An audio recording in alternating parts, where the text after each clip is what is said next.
Mesdames et messieurs, bonjour, j'espère que vous allez bien. Aujourd'hui, nous allons aborder une notion très importante en psychologie. Il s'agit donc de l'égocentrisme. Alors, l'égocentrisme, qu'est-ce que c'est? L'égocentrisme est caractérisé par une tendance à ramener tout à soi.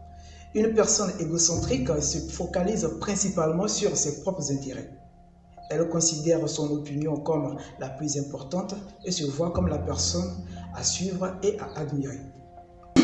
À présent, je vais vous décrire l'égocentrisme de la petite enfance à l'âge adulte. Au niveau de la petite enfance, selon Jean Piaget, l'égocentrisme est un stade normal du développement de l'enfant qui perçoit le monde à partir de son propre point de vue.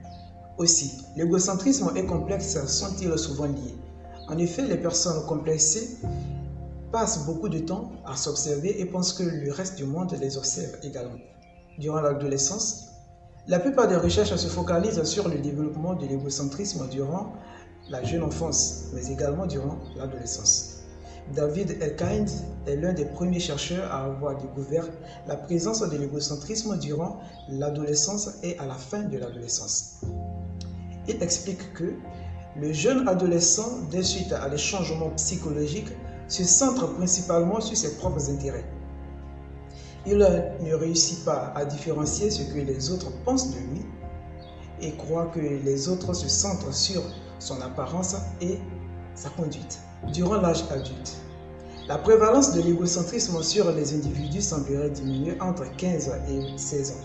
Cependant, les individus d'âge adulte sont susceptibles d'être égocentristes ou d'avoir des comportements considérés égocentriques. À présent, nous allons distinguer l'égocentrisme de certaines notions. Sachez que l'égocentrisme se rapproche également de la mégalomanie et du narcissisme. L'égocentrique se préoccupe avant tout de sa personne et pense qu'il est la première préoccupation des autres.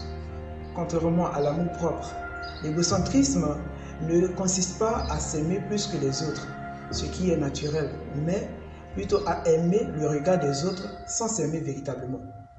L'égocentrique ne s'aime pas tel qu'il est, mais tel qu'il paraît aux autres. Il pense être la seule cause du bonheur ou du malheur des autres.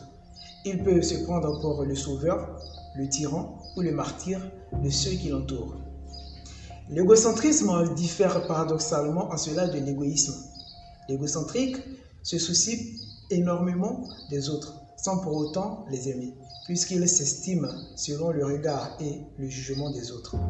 Par opposition, l'allocentrisme est la tendance à faire d'autrui le centre de l'univers. Merci de m'avoir suivi. Restez toujours connectés sur Psychoservice Africa pour ne rien rater. À très bientôt.